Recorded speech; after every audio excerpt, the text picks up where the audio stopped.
Alhamdulillahi Rabbil Alamin. Wassalatu wassalamu ala ashrafil mursalin. Wa ala alihi wa sahbihi wa man tabi'ahu wa nasarahu. Wa jahada fillahi haqqa jihadih, amma ba'd. Terima kasih pada semua yang menonton di Tadabbur Center pada pagi ini, yang bersedia daripada awal lagi, yang mungkin menunggu-nunggu segmen Ibrah di Radio IKIM pada Radio IKIM dah. Menunggu segmen Ibrah, menunggu segmen tafsir mingguan pada pagi ini di page Tadabbur Center. Terima kasih juga pada rakan-rakan yang menonton di IG Syahri Abdul Rahman. Dan pada 20 Syawal yang diberkati hari Jumaat ini, kita memilih satu topik, iaitulah kepimpinan majikan.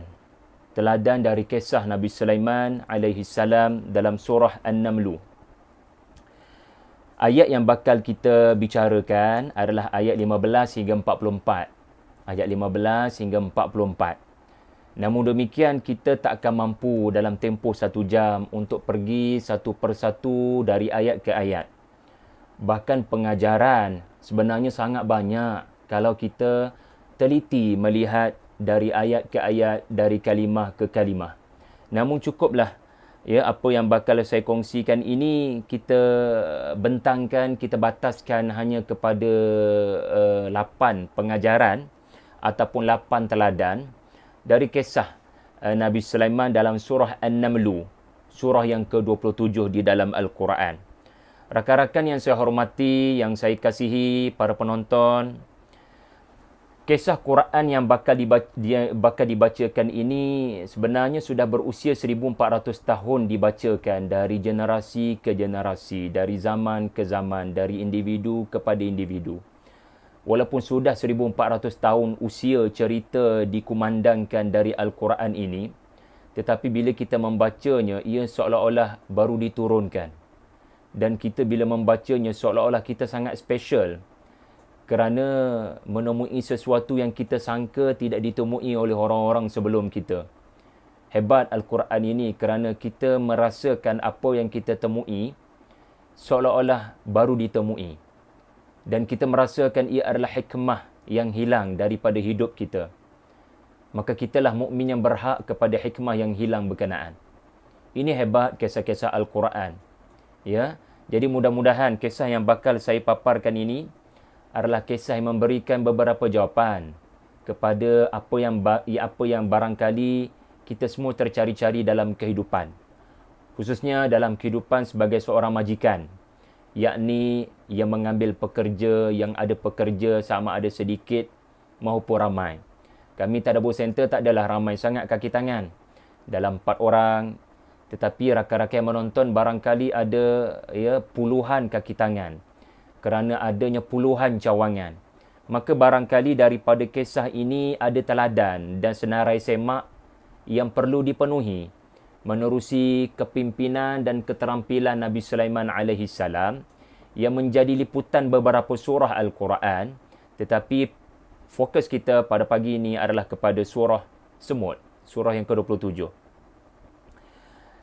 Seperkara lagi sebagai mukaddimah, seandainya anda membaca kisah Nabi Sulaiman dalam surah Semut, anda belajar dengan teliti, anda membaca dengan penuh tadabbur, anda akan menikmati keindahan yang tersendiri daripada kisah Nabi Sulaiman berbanding kalau anda merujuk Old Testament, di mana kisah Nabi Sulaiman sebagaimana yang dipaparkan dalam surah An-Naml ini ada disebut, tetapi sangat sekular, secular, sangat menggambarkan Nabi Sulaiman sebagai seorang raja, yang mahu sentiasa menang dalam peperangan pertempuran, yang sentiasa mahu menundukkan kerajaan-kerajaan yang ada di atas muka bumi. Tetapi Al-Quran tidak membentangkan begitu. Al-Quran membentangkan bukan sekadar kebenaran, tetapi Al-Quran membentangkan Nabi Sulaiman dari sisi yang berbeza daripada apa yang dibentangkan oleh Old Testament. Maksud Old Testament adalah version yang baru, diolah dan diubah daripada Taurat yang diturunkan kepada Musa alaihi salam. Kerana anda akan dapati Al-Quran membentangkan sisi bukan sekadar ketenteraan, which is yang diambil perspektif itu oleh orang-orang Yahudi pada hari ini, lalu menamakan Sulaiman itu sebagai King Solomon, bukannya Prophet Solomon. Saya pernah sampai ke makam Nabi Sulaiman, tidak ada perkataan Prophet, yang hanya ada adalah King Solomon, tidak ada alaihi salam. Jadi tidak peliklah kenapa Zionis begitu seronok dengan agenda mereka, kerana perspektif yang mereka letak kepada Nabi Sulaiman adalah perspektif yang bukan Quranik. Kerana Al-Quran bila membentangkan cerita Nabi Sulaiman, anda akan dapati membentangkan cerita Nabi Sulaiman dari dimensi seorang pemimpin yang banyak bersyukur, seorang pemimpin yang banyak berdoa, seorang pemimpin yang sangat risau syukur boleh keluar daripada hati dia. Seorang pemimpin yang sangat memerangi rasuah, seorang pemimpin yang sangat mementingkan integriti kaki tangan dan bala tenteranya, seorang komander perang yang sangat bijaksana mahu mengelakkan peperangan dengan cara memberikan ancaman. Turhibuna bihi aduwallahi wa aduwakum. Uslub persuratan Nabi Sulaiman, anda akan dapati kalau anda kaji, adalah uslub yang menimbulkan ketakutan agar berlakunya mengelak pertumpahan darah. Ini kalau kita kajilah. Jadi ini antara kelebihan Al-Quran berbanding kita nak mencari Israiliyat. Baiklah, untuk makluman semua, saya akan berkongsi 8 pengajaran daripada kisah Nabi Sulaiman. Tetapi alangkah baiknya terlebih dahulu saya terangkan sinopsis secara ringkas apa yang dikandung daripada ayat 15 hingga 44. Dengar ringkas-ringkas je lah sinopsis dia terlebih dahulu. Sebab kalau kita tak tahu cerita secara kronologi, nanti pengajaran sekejap lagi kita pening kepala. Ustaz ni cakap babak mana ni? Sebab pengajaran yang saya susun kejap lagi, dia tidak based on kronologi. Pengajaran ni ataupun orang panggil analisis, dia mencapah. Dia akan ambil mana-mana babak yang ada sebagai pengajaran untuk diamalkan dalam kehidupan. Tetapi dari sudut kronologi, pertama sekali, Nabi Sulaiman alaihi salam sedang membawa bala tenteranya daripada jin, manusia dan burung menuju ke satu lokasi barangkali untuk menyebarkan Islam di satu negara. Tiba-tiba dalam perjalanan berkenaan, Allah Ta'ala menceritakan baginda terserempak dengan lembah semut. Maka semut-semut ini bersegera bergegas memberikan laluan supaya tidak dipijak oleh Nabi Sulaiman dan pasukannya. Allah Ta'ala bagi Nabi Sulaiman boleh dengar suara permaisuri semut memberikan arahan agar line clear, clearkan semua jalan ni. Jangan buat gangguan kepada Nabi Sulaiman nak lalu. Lalu Nabi Sulaiman tersenyum dengan ungkapan semut berkenaan. Allah Ta'ala bagi pada Nabi Sulaiman boleh dengar suara permaisuri semut. Kemudian baginda meneruskan perjalanan hinggalah sampai di satu hentian. Barangkali memerlukan air, lalu tugas mengenal pasti di mana lokasi air adalah tugas burung hudhud. Lalu bila pemeriksaan dilakukan kepada bala tentera di tempat rehat RNR, didapati orang penting yang diperlukan tidak ada. Burung hudhud tidak ada. Tetapi tidaklah lama mana burung hudhud tu tak ada. Barangkali selang beberapa minit burung hudhud telah kembali. Tetapi Nabi Sulaiman sudah bersiap sedia untuk menimpakan ancaman, hukuman. Kerana kamu telah tiada pada waktu yang saya perlukan kamu ada. Tetapi Hudhud punyalah berani. Hudhud berkata, saya ada informasi yang tuanku tak ada. Informasi saya adalah berdasarkan penyelidikan saya lakukan, wahai tuanku. Dan saya tak kisah tuanku nak timpakan apa-apa. Yang penting saya berani kerana benar. Ini demi organisasi kita. Lalu burung hudhud melaporkan adanya Empire Sabak yang diperintah oleh seorang permaisuri yang hebat kerajaan dan arasnya. Namun tuanku, mereka menyembah matahari, syirik kepada Allah. Lalu Sulaiman alaihi salam apabila mendengar laporan panjang lebar daripada Hudhud, Sulaiman alaihi salam mengatakan, baiklah, aku tidak mengiyakan, aku tidak menafikan. Untuk membuktikan dakwaan kamu benar, maka hendaklah surat ini kamu sampaikan kepada depa dan kita tengok respon depa kepada kita. ada tak respon daripada mereka kepada kita? Sekiranya mereka memberikan respon dalam bentuk surat, menyurat berlaku, maka kamu benar dan kamu tidak ditimpakan hukuman kerana kerja kamu buat adalah kerja organisasi ini. Kerja yang kamu buat adalah kerja yang berkaitan dengan kerja aku sebagai ketua.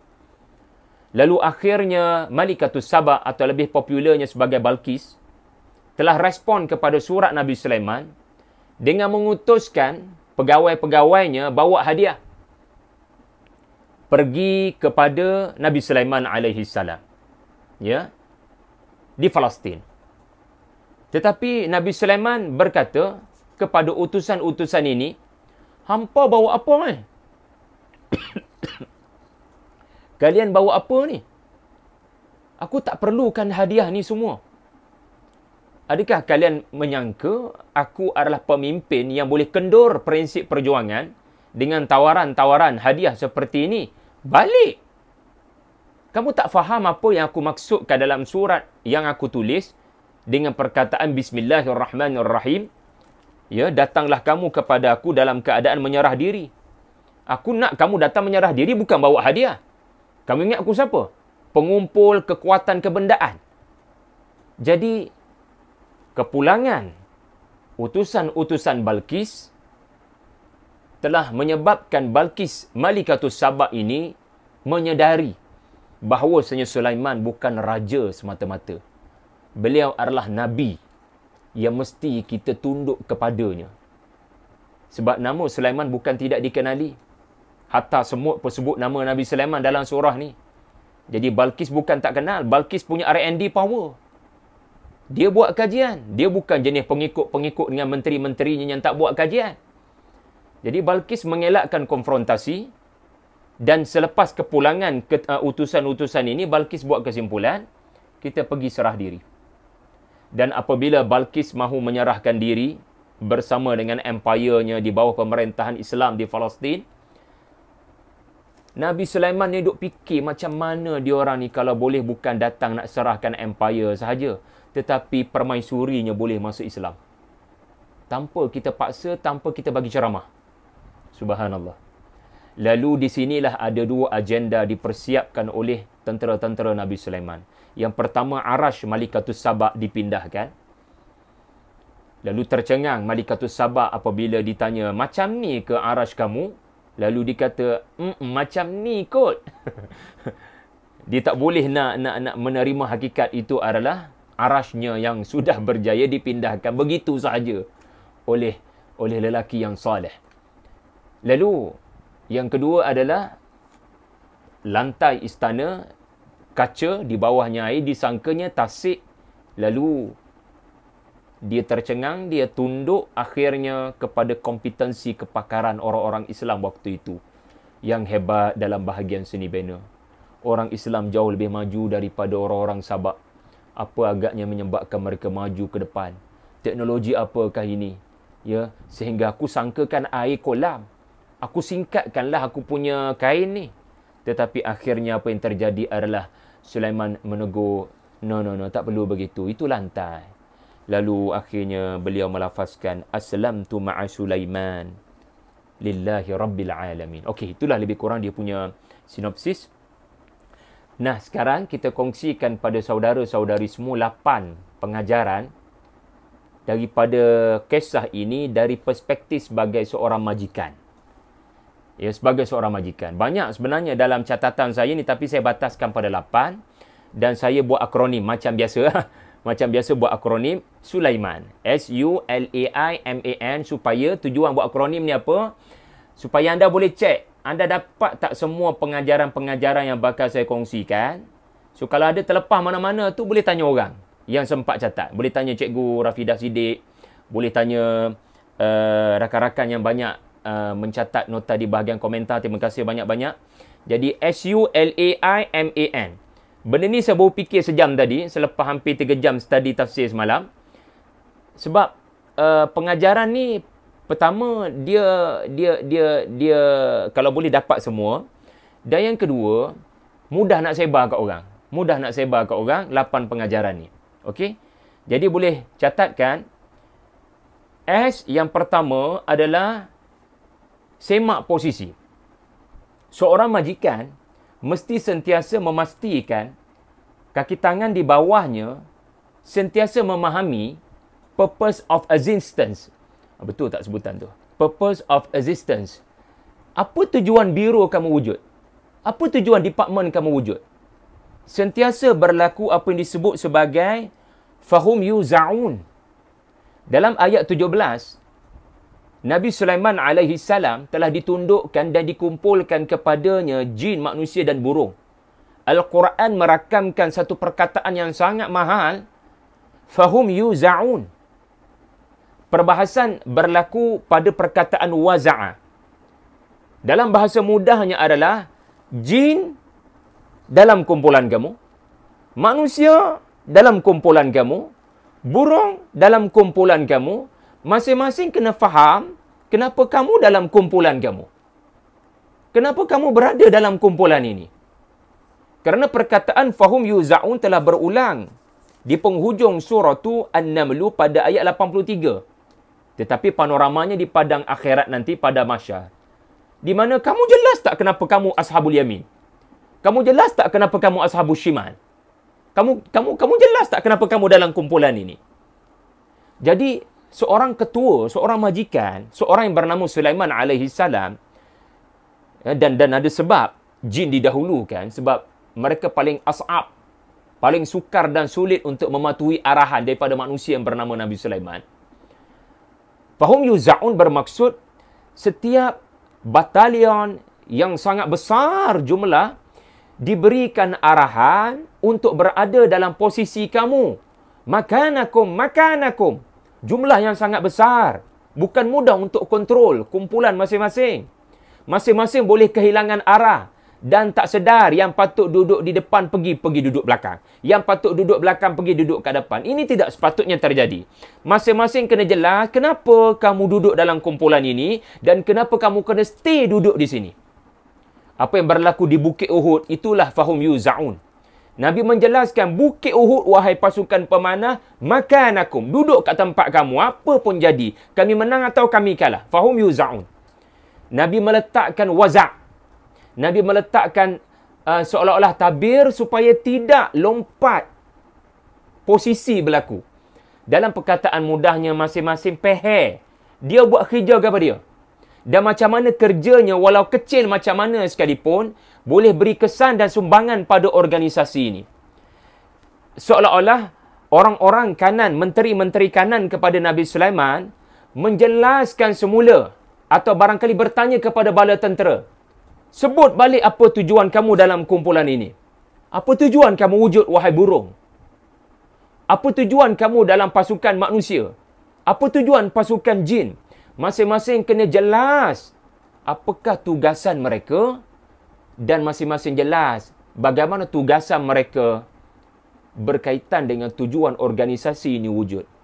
Sebab itulah sesi-sesi seperti ini yang menyebabkan burung hud-hud jelas tujuannya apa dan dia berani bertindak sebentar lagi.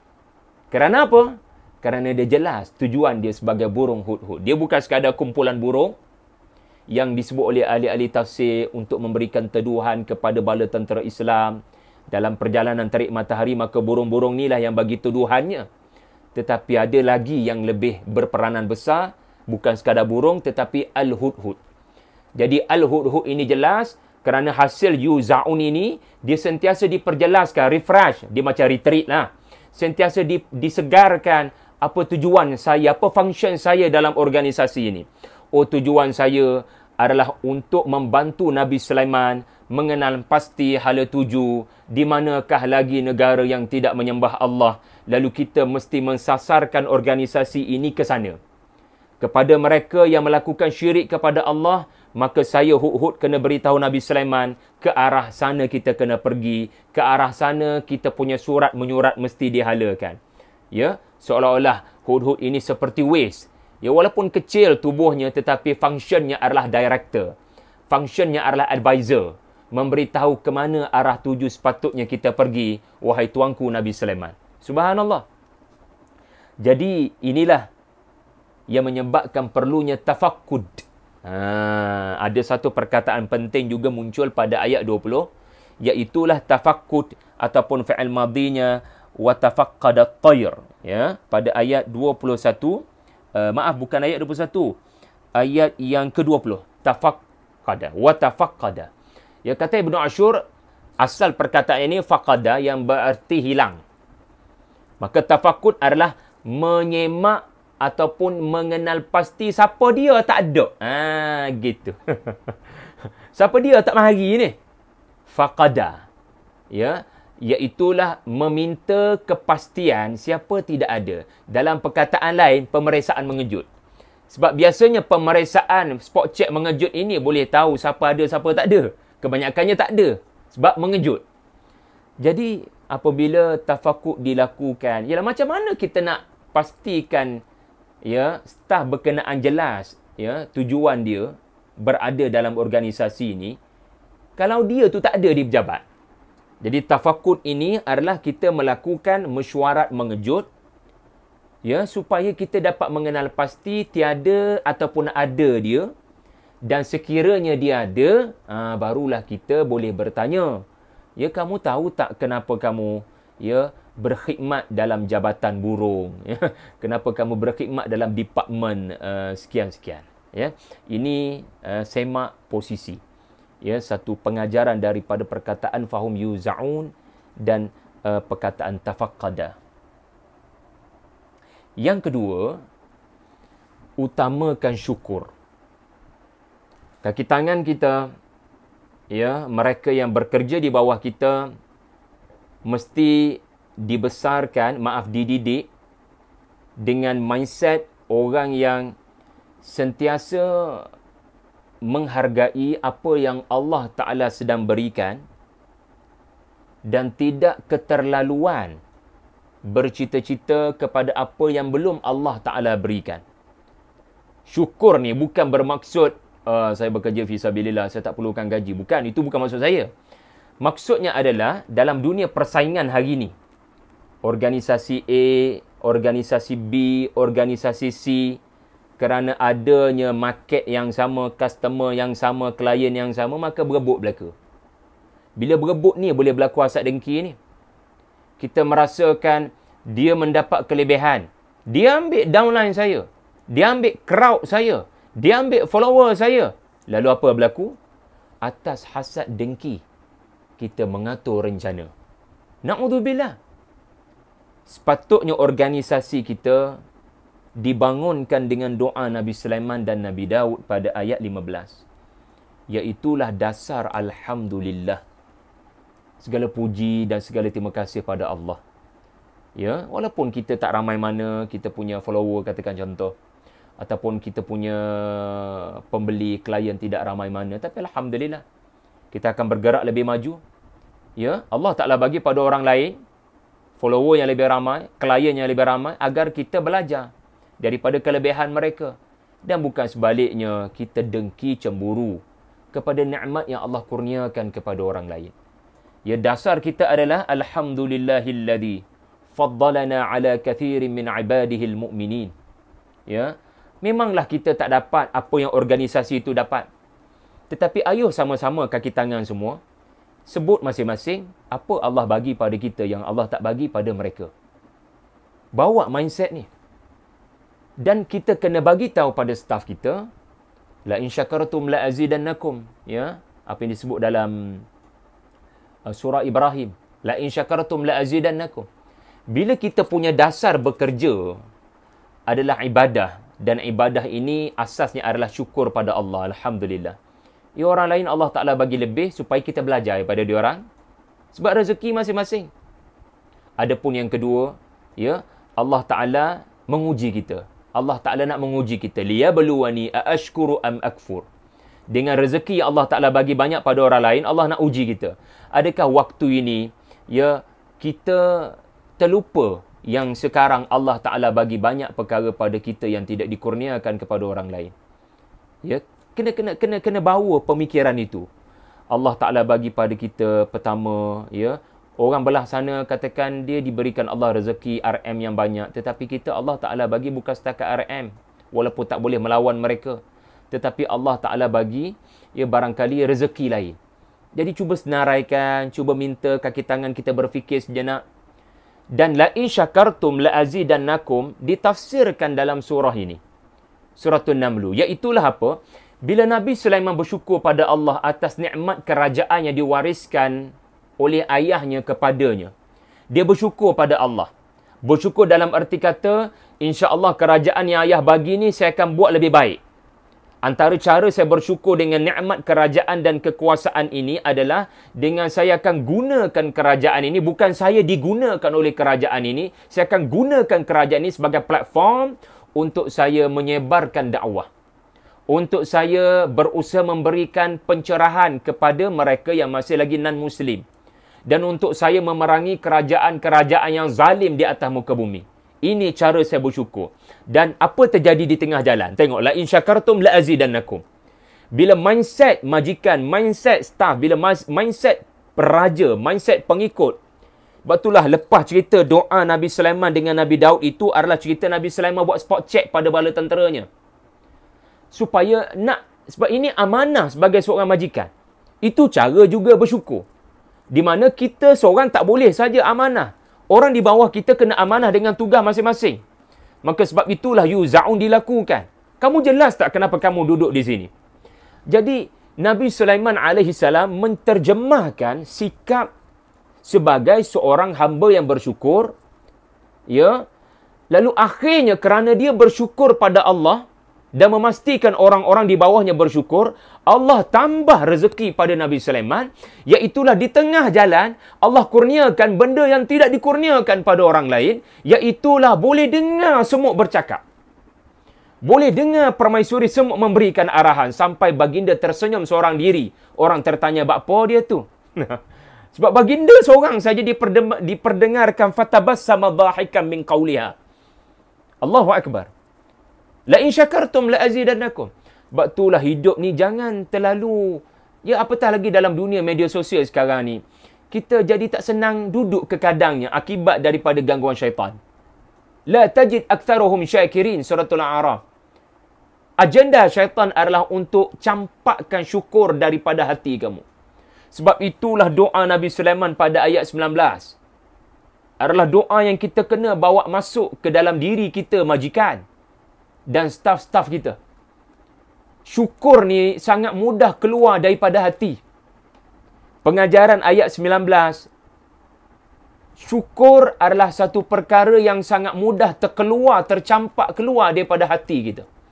Sebab itulah Nabi Sulaiman menyedari bila sebaik saja dia boleh dengar suara semut tu, Nabi Sulaiman meyakini dia sedang diuji dengan ujian yang berat. Fa ammal insanu idza mabtalahu rabbuhu fa akramahu wa na'amahu fa yaqulu rabbi akraman. Ini adalah ibtala. Ini adalah ujian berat. Kerana beratnya ujian ini, sebenarnya ujian ini tidaklah bersifat kesulitan. Ia adalah ujian kesenangan. Bayangkan seorang raja komander tentera dalam medan pertempuran. Dia ada drone. Dia ada spy yang boleh melaporkan segala mesyuarat sulit. Hatta semut dalam tanah pun dia boleh tahu minit mesyuarat. Siapa berani berdepan dengan dia? Kalau raja berkenaan diberikan kemampuan untuk akses kepada segala mesyuarat sulit musuh-musuhnya, siapa musuh berani lawan Nabi Sulaiman? Nabi Sulaiman AS, kalau kita lah duduk kat tempat Nabi Sulaiman, barangkali kita akan gunakan sewenang-wenangnya kelebihan ini. Maka Nabi Sulaiman meyakini dia sedang diuji dengan ujian yang berat. Lalu doanya bukan sekadar, ya Allah, jadikan aku hamba yang bersyukur, sebagaimana ayat 15 tadi. Tetapi doanya adalah, kuatkan saya untuk bersyukur kerana saya dikepung oleh ujian yang boleh melalaikan saya. Sebab itulah perkataan mahal pada ayat 19 adalah auzi'ni. Auzi'ni, tadi kita bincang fahum yuza'un. Asal kalimah yang sama waza'a, iaitulah meletakkan tabir dinding supaya tak keluar. Syukur kepada Allah tak keluar, tercampak keluar. Dan lihat juga Nabi Sulaiman sangat risau dengan ujian ini. Dia kata, aku sudah yakin apa aku buat ini amal saleh. Apa yang ayah wariskan kepada aku dari sudut bala tentera semua ini, adalah amal soleh. Tetapi berapa banyak amal soleh Allah tak redha? Berapa banyak amal soleh penuh cacat celah? Sebab itulah Nabi Sulaiman kata, wa ana a'mala salihan tardahu. Bulatkan perkataan tardahu. Risau. Ini adalah sisi kesufian Nabi Sulaiman, tuan-tuan. Inilah yang diajar dalam tasawuf berdasarkan Quran. Di mana risau, di mana amalan kita ni banyak cacat celahnya. Itu nombor 2. Utamakan syukur agar Allah Ta'ala menghapuskan penyakit hasad dengki. Tetapi pada masa yang sama, persaingan kita adalah persaingan yang sihat. Ya, sabiku, ya, fastabiqul khairat. Dan pada masa yang sama, ya, kita memahami bahawasanya, ya, bila orang lain lebih banyak rezeki daripada kita, barangkali itu nilaian kita, ia menyebabkan kita meyakini Allah menguji kita dari sudut kesyukuran. Okey, S, U sudah selesai. L, Ustaz? L, luaskan wawasan kaki tangan kamu. Luaskan wawasanmu dan di bawah kepimpinan kamu. Jangan hanya berfikir keduniaan.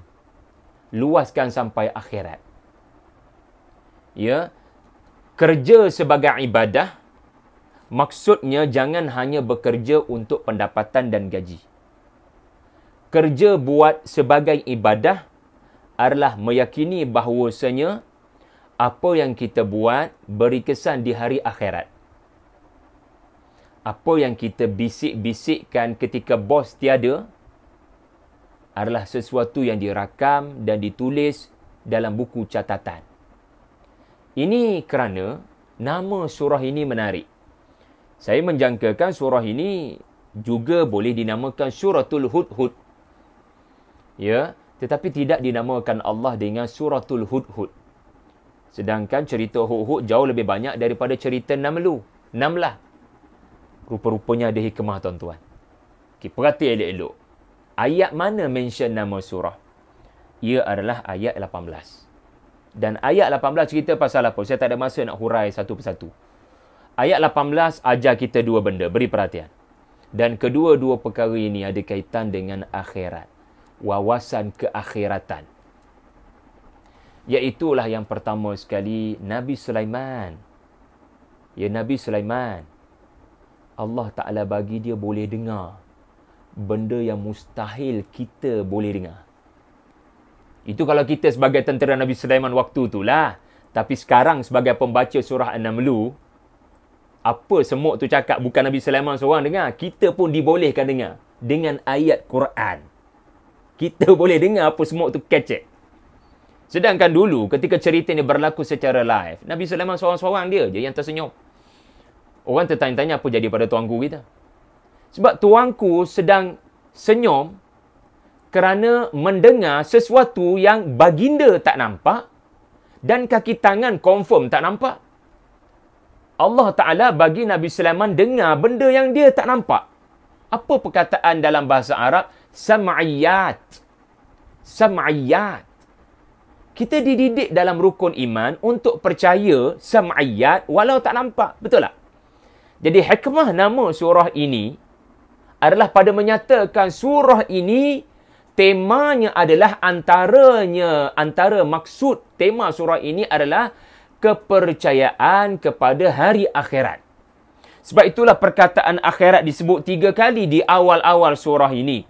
Ya, iaitulah wahum bil akhirati hum yuqinun ayat 3. Kemudian innal ladina la yu'minuna bil akhirati ayat 4. Kemudian ayat 5 wahum fil akhirati humul akhsarun. Ini menunjukkan nama surah ini An-Naml ada pengajaran dari sudut keyakinan kepada hari akhirat. Iaitulah apa dia?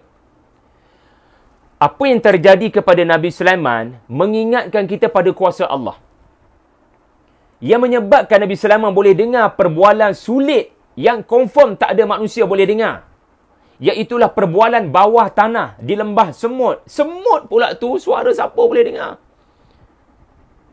Kalau suara semut boleh didengari, maka suara makhluk apa yang tak boleh didengarkan Allah kepada mana-mana hamba-Nya? Ini mengajar kita Allah Maha mendengar. Allah Maha mendengar.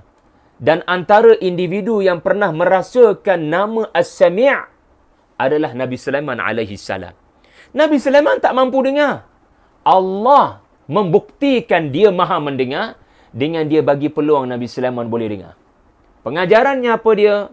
Segala apa yang kita lakukan di tempat kita bekerja. Ya, ketika bos tiada ataupun bos tiada. Khususnya ketika bersendirian.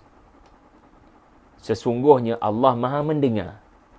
Dan apa yang kita lakukan, apa yang kita bualkan, apa yang kita cakapkan, ia dicatatkan. Dan kelak nanti kita akan dipaparkan dengan dialog-dialog kita cakap ketika sendirian. Mengatur perbuatan-perbuatan tertentu. Seperti keburukan. Ia dicatatkan. Ya, kita terkejut macam mana ada kotak hitam ni. Macam mana boleh dipaparkan balik suara kita dalam catatan yang terperinci dalam suratul Kahfi. La yughadiru saghiratan wala kabiratan illa ahsaha. Ma li hadzal kitab. Kitab apakah ini tercatat di dalamnya dengan sangat terperinci. Termasuk perkataan-perkataan yang kita ungkap.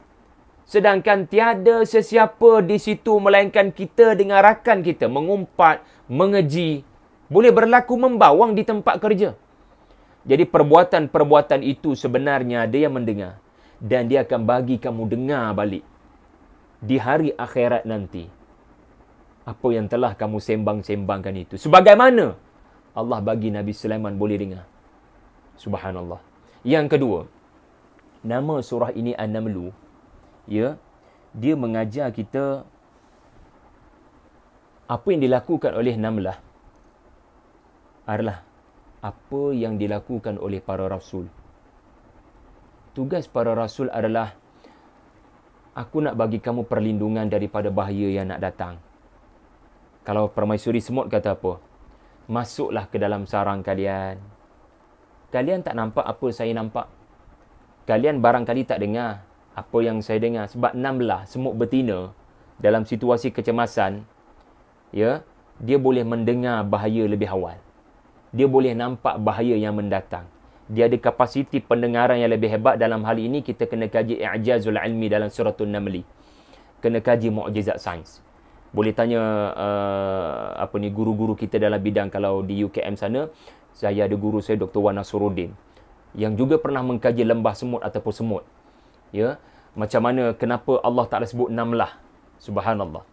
Kerana ketua ada upaya yang tidak ada pada pengikut. Ya, pengikut barangkali mempersoal, apa masa ni patut office hour kita masuk dalam rumah masing-masing, apa nak buat lagu tu pula dah. Kita ni bekerja, wahai Puan Seri, wahai Permaisuri. Tetapi Permaisuri, ya, dengan penuh kasih sayang, just follow. Kamu tak tahu apa aku tahu. Bukankah ini para rasul? Namanya Nabiyun. Padanya ada Nabaun, Azimun. Dia ada berita besar yang dikurniakan kepadanya wahyu. Dan kalian tidak diberikan wahyu berkenaan.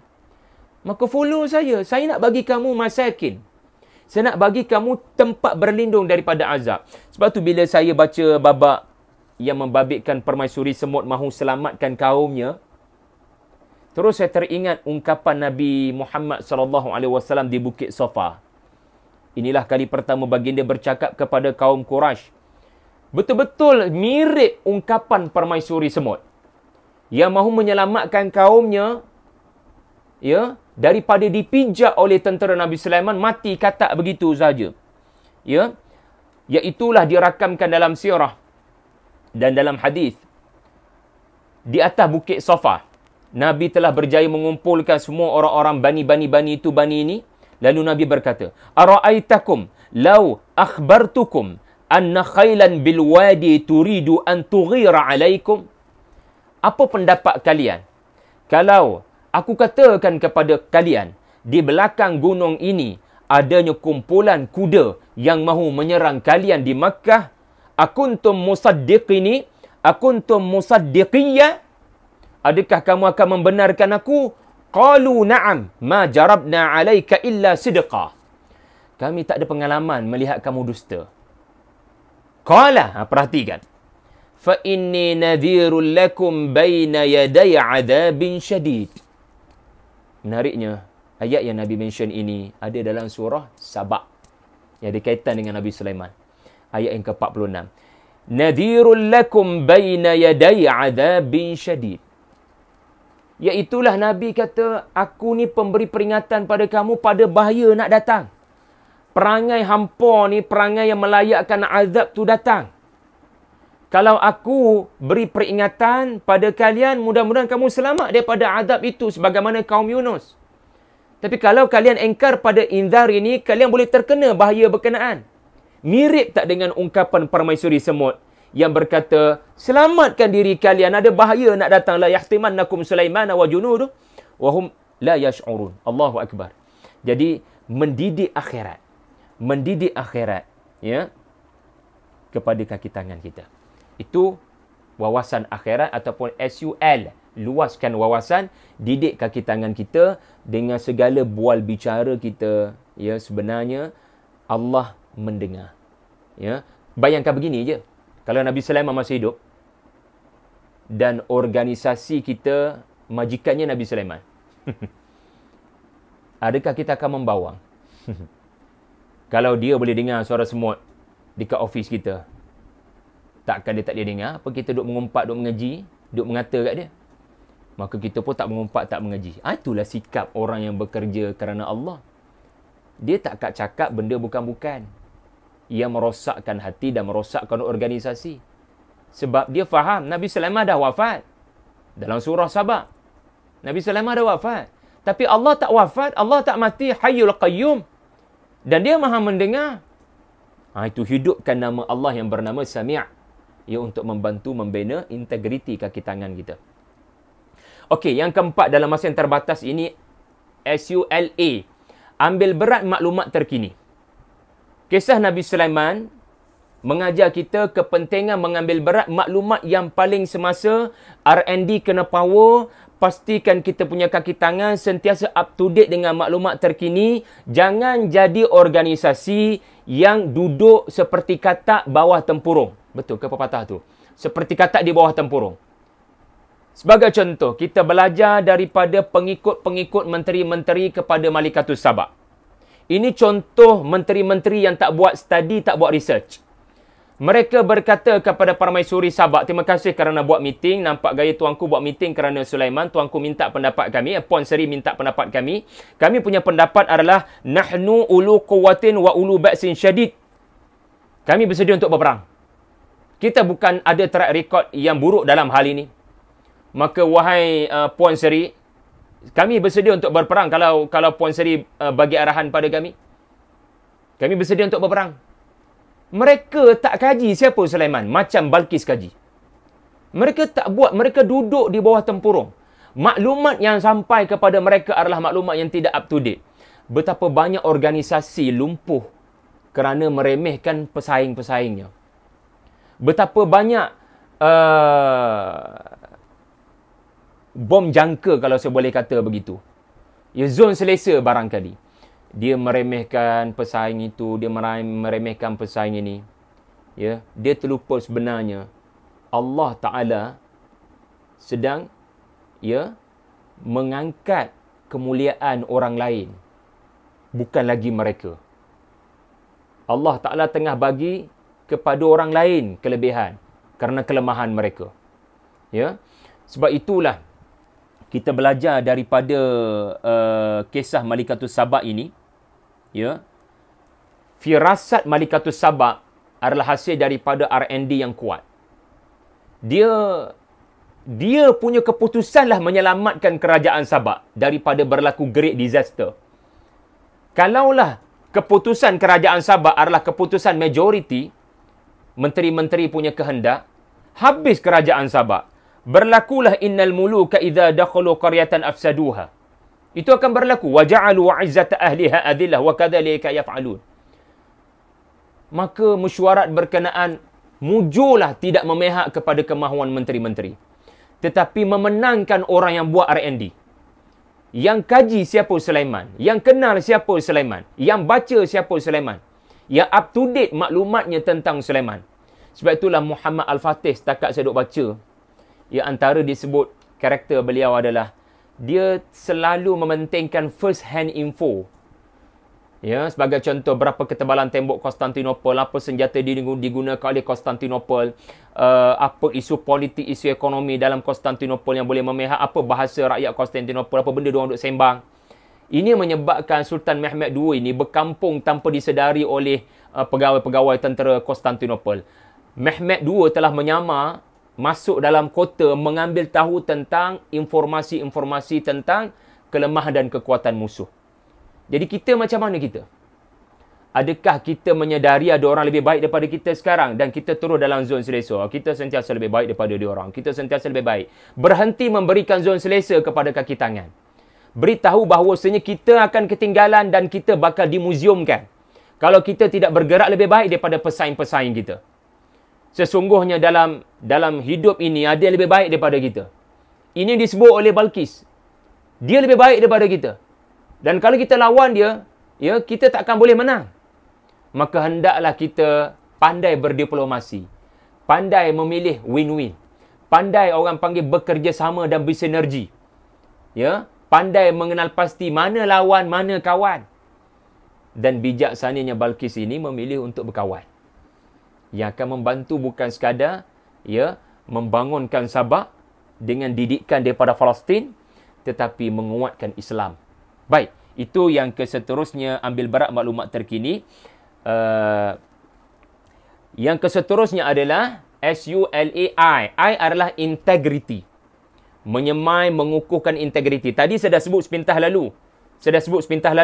Tetapi saya ingin menegaskan dalam cerita dan babak yang berbeza. Membabitkan Nabi Sulaiman. Integriti. Integriti ini sebagaimana telah saya sebutkan tadi, ya, adalah anda meyakini bahawasanya segala perbuatan yang dilakukan adalah perbuatan yang disaksi dan dicatat oleh Allah Subhanahu Wa Taala menerusi para malaikatnya. Kerana apa?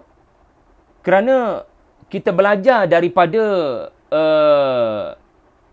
firman Allah Subhanahu Wa Taala surah 58 ayat yang ke-7 suratul Mujadilah. Allah Taala berfirman tentang najwa. Alam tara anna Allah ya'lamu ma fis samawati wa ma fil ardi ma yakunu min najwa thalathatin illa huwa rabi'uhum wala khamsatin illa huwa sadisuhum wala adna min dhalika wala akthara illa huwa ma'ahum aynama kanu thumma yunabbi'uhum bima 'amilu yawmal qiyamah innallaha bikulli syai'in 'alim. Yang bermaksud lebih kurangnya tidak ada yang berbisik-bisik melainkan Allah lah yang keempat. Tidak ada yang berbisik-bisik 5 orang melainkan Allah lah yang keenam. Ya, sama ada jumlah lebih besar atau jumlah lebih kecil daripada itu, Allah Ta'ala ada di mana-mana. Maka didiklah kita punya kaki tangan dengan ya ayat-ayat seperti ini ataupun babak seperti Malikatus Sabak tidak menyedari mesyuarat sulitnya didengar oleh burung hudhud. Ingat ya, burung hudhud tidak sekadar mencampakkan surat lalu terus pulang ke Palestin. Kerana menarik, saya bincang benda ini dalam buku teduhan. Tuan-tuan boleh belilah buku teduhan saya. Idhab bi kitabi hadha fa'alqih ilaihim thumma tawalla anhum. Apa maksud tawalla anhum? Kalaulah bermaksud balik ke Palestin segera, tak perlu mention, tak apa. Sebab memang itulah ya kebertanggungjawatan hudhud, dah letak surat tu baliklah. Tetapi ada tafsir menyebut tawalla anhum adalah berpaling daripada diperhatikan oleh mereka dan stay di mana-mana posisi seumpama CCTV, perhatikan mesyuarat mereka kepada surat yang kau dah jatuhkan. Kerana di situ kita akan tengok maklumat yang bakal kau beri pada aku, wahai hudhud, adalah maklumat yang akan membantu kita lebih jelas tentang karakter Malikatus Sabak. Bila kita jelas siapa beliau, kita tahulah apa yang terbaik untuk beliau. Jadi sebab itulah dilaporkan dengan terperinci daripada ayat 29 sampailah kepada ayat 35 iaitulah mesyuarat sulit yang diadakan oleh Balqis dengan menteri-menterinya untuk berdepan dengan Nabi Sulaiman sebagaimana dalam surat. Ya, rupa-rupanya sepanjang mesyuarat itu terjadi, ya, ada yang memasang mata-mata, perisik dan CCTV. Dan maklumat itulah yang dibocorkan kepada Nabi Sulaiman menyebabkan Nabi Sulaiman sudah get ready. Apa uslub ayat terbaik apabila utusan-utusan ini datang dengan hadiah-hadiah sebagaimana keputusan mesyuarat. Ya, sebab itu uslub, ya, surat Nabi Sulaiman adalah uslub yang kalau kita ada masa kita bincang pada masa akan datang, irji' ilaihim falanatiyannahum bijununin la qibala lahum biha walanukhrijannahum minha adillatan wa hum saghirun.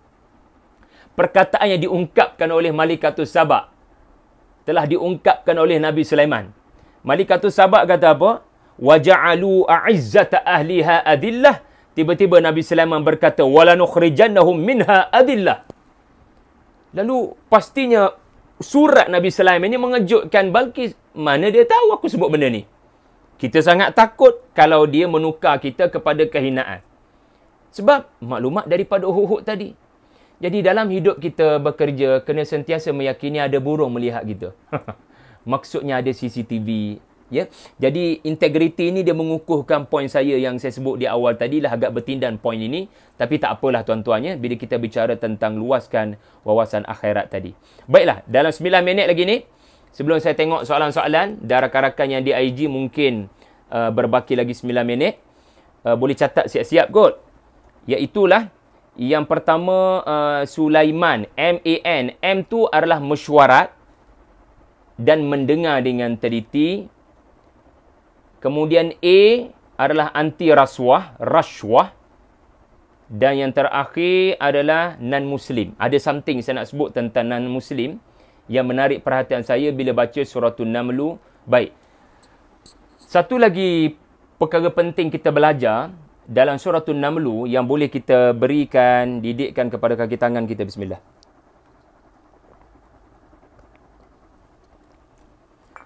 Kualiti yang seterusnya yang keenam, S-U-L-A-I-M. M adalah didik staf kita bukan sekadar menghadiri mesyuarat tetapi mendengar dengan teliti.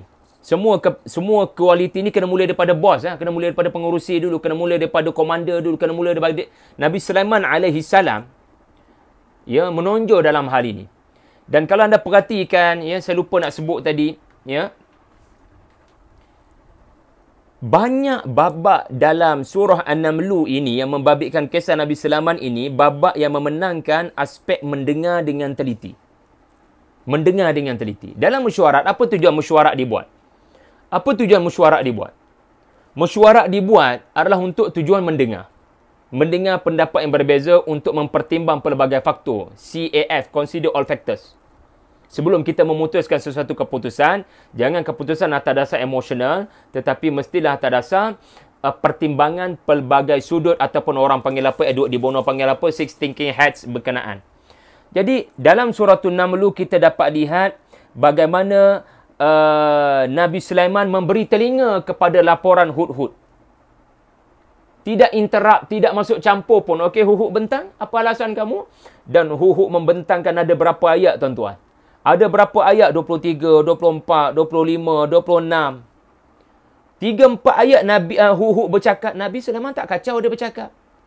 Nabi Sulaiman tidak prejudis sejak daripada awal, tidak prejudgment. Dia dengar dengan teliti. Benda ni kecil, tuan-tuan. Tetapi kualiti seseorang, pemimpin, kalau abaikan aspek ni, dia bukan dengar, dia buat-buat dengar. Dia boleh menyebabkan orang tak suka komunikasi dengan kita. Percayalah. Lepas tu benda-benda kecil macam ni kena jaga. Lepas tu nama surah ni membabitkan makhluk kecil. Supaya kamu jangan jadi orang yang mengabaikan benda-benda mikro ni. Betapa banyak orang dah tak suka sembang dengan dia sebab dia bukan dengar sangat aku cakap. Dia buat-buat dengar. Dan kalau dia dengar pun dia punya dia panggil selective listening. Dia nak dengar benda dia nak dengar je. Benda kita duk cakap daripada A to Z, dia nak dengar tertentu saja. Jadi ini bukan skill mendengar yang baik. Kemudian kita juga dipaparkan dengan Balqis mendengar pendapat. Balqis dah ada pendapat. Tetapi dia bagi ruang untuk mendengar pendapat barang-barang kali lah. Ada pendapat yang berbeza. Tetapi memang pendapat menteri-menterinya berbeza. Cumanya pendapat itu berbeza tak buat study. Tak study dengan lumat dan tepat. Kemudian kita dipaparkan juga dengan babak Nabi Sulaiman. Nabi Sulaiman dah ada pendapat dia. Macam mana nak pindahkan Arash Balqis? Tapi still dia buka mesyuarat. Ada tak yang boleh datangkan Malikatus Saba punya Arash? Lalu Ifrit menawarkan diri. Masing-masing berlumba nak beri servis yang terbaik. Lalu respon pula orang soleh untuk beri pendapat yang terbaik. Ya, kalau Ifrit mengambil masa sejam, 2 jam meeting ni, yakni sebelum kau bangun daripada meeting, tasbih kafarah, aku boleh datangkan Malikatus Saba punya Arash sekelip mata sebelum kau mengerdipkan matamu kerana kekuatan doa orang-orang yang berilmu dengan ilmu daripada Taurat ataupun ilmu daripada Kitabullah. Menurut pendapat Fadhal Hasan Abbas rahimahullah, ulama hebat ini, ya, saya pun sebut dalam buku Teduhan, qala alladhi 'indahu 'ilmun minal kitab, merujuk kepada Nabi Sulaiman. Wallahu a'lam. Kita hormati pendapat jumhur, tetapi pada masa yang sama tidak boleh dinafikan ada juga pendapat minoriti yang kuat juga hujahnya, kerana tiada yang lebih mengetahui tentang Alkitab melainkan Nabi sendiri. Jadi Nabi Sulaiman berdoa pada Allah. Lalu datang terus Malikatus Saba punya Arash. Lalu baginda mengatakan, aku sedang diuji Allah. Ya, aku sedang diuji Allah. Hada min fadli Rabbi liyabluwani ashkuru am akfur. Jadi nak katanya, kalaulah ini pendapat yang benar, wallahu a'lam, maka Nabi Sulaiman dah ada pendapat. Lalu buat apa? Buat mesyuarat. Sebab tujuan mesyuarat adalah untuk melihat pelbagai sudut tentang sesuatu perkara. Decision kena matang. Okey? Dan jangan underestimate sesiapa dalam mesyuarat. Kerana huk-huk yang kecil itulah organisasi ini telah berubah hala tuju. Asalnya Nabi Sulaiman tuju ke satu tempat. Sekarang Nabi Sulaiman menuju ke arah yang berbeza. Terima kasih Hud-Hud, makhluk yang sangat kecil, yang mana kalau dia tak ada pun tak adalah signifikan sangat. Tetapi inilah didikan kepada kita. Jangan remehkan sesiapa dalam organisasi. Hatta Syekh Aksyamsuddin dalam cerita Muhammad Al-Fatih, tuan-tuan boleh belilah buku saya Al-Fatih, dah lama dah saya tulis. Ya, dia bukan orang yang bawa senjata dalam 1453, peristiwa 1453. Dia hanya duduk dalam kemah saja beribadah, berdoa. Kenapa Muhammad Al-Fatih bawa orang tua ni?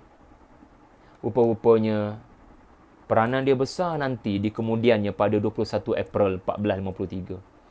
Orang yang kita anggap pendiam dalam mesyuarat inilah doanya menyebabkan, ya, kita tahu yang kita boleh menang. Sebab Syekh inilah bagi tahu, ya, bahawasanya dia bermimpi tentera Islam menang. Dan inilah yang membakar semangat Sultan Mehmed. Kerana mimpi Syekh Aksyamsuddin ada kebenarannya. Okey, dan nak habis dah di IG lah, di IG minta maaf. Kemudian ya, satu benda yang seterusnya, yang ketujuh, anti rasuah. Kita kena didik staf kita benci kepada rasuah dalam apa jua bentuk. Ya, kerana pada ayat 36, tuan-tuan boleh lihat, ya, bagaimana Nabi Sulaiman AS tidak terpukau mata pun dengan hadiah yang ditawarkan. Wallahu alam apa maksud hadiah di sini, tetapi ada para ulama menyatakan ia adalah rasuah. Kenapa? Kenapa rasuah? Sebab bila hadiah besar diberikan oleh kerajaan Sabak, harapnya apa? Harapnya apa?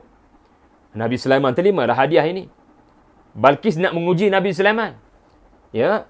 Dan pada masa yang sama, dia mengharapkan agar belas kasihan dapat diberikan kepada kerajaan Sabak. Maknanya, dengan hadiah yang lumayan ini, jangan serang kami.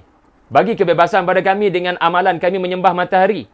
Maknanya hadiah itu diberi, tujuannya agar Nabi Sulaiman tak boleh buat kerja dia. Yang official, yang resmi. Maka itulah rasuah. Apa definisi rasuah dalam website SPRM? Penerimaan atau pemberian suapan sebagai upah atau dorongan untuk satu orang individu kerajaan kerana melakukan atau tidak melakukan sesuatu perbuatan yang rasmi. Suapan terdiri daripada wang, hadiah, bonus, undi, perkhidmatan, jawatan upah, diskaun. Sebagai contoh, seorang kontraktor telah menghadiahkan seutas jam tangan kepada seorang pegawai kerajaan kerana telah meluluskan projek kepada syarikat milik kontraktor berkenaan.